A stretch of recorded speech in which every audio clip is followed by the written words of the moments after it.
Day job, jewelry, come home from work, race to make something, and then try to get to UPS before 7 p.m. because the fashion world, they pull at like 4 p.m. and they want it next morning. And so that was when I was making jewelry on my bedroom floor on Fleet Street, living with my best friend.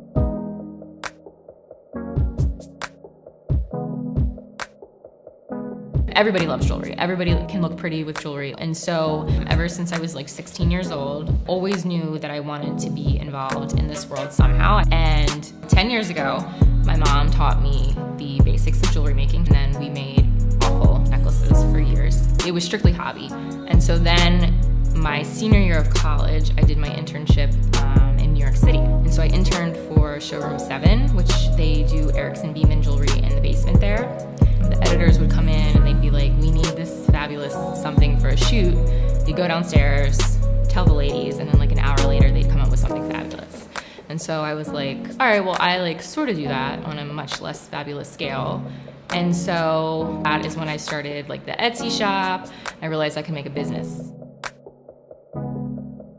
Of course I want to be in fashion and I'm good at jewelry and like I love it and I have like a great eye for like colors and mixing materials, but like one of the tabs on my website is just pictures of girls wearing their jewelry to weddings, events, wherever. Finding out about these girls and like where they're going or what they're wearing it to, that's like the part of my job that I love. I started doing this book a week thing, and the first audiobook I did was The Secret, which for the most part is everything's based on the law of attraction. And so your thoughts have frequencies, and so if you're putting negative thoughts into the universe, then the universe will send you negativity in return. And so I made this like list of like positive things instead of like, oh, I wish I could be a jewelry designer. Like, I am a jewelry designer and I am going to Fashion Week and like I am doing this and that. So I wrote it down and I was like, February 2018, figure out how to get involved in Fashion Week. 36 hours later, IK contacted me and was like, how would you feel about participating in Fashion Week? Everything in me is saying, this is too short notice, I can't do this. And I was like, if it's making me uncomfortable, I should do it.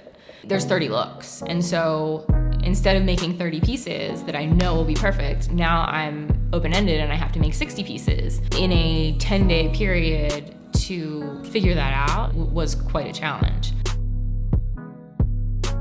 We were very organized coming into this because the day prior, I met with Pia and IK, the stylist. So that's when I was seeing the dresses for the first time, which I had all this, panic, and it was very easy for them. They're like, oh, these are gorgeous. Like, oh my gosh, we have so much to pick from. This is wonderful. And so then for me, I was like, okay, I can breathe again.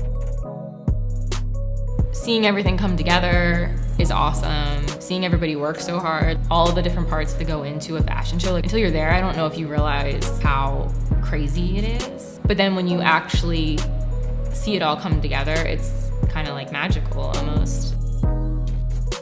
When you're in it, you don't realize it's happening. And so it's like a moment where you're just like, this is what I want to do.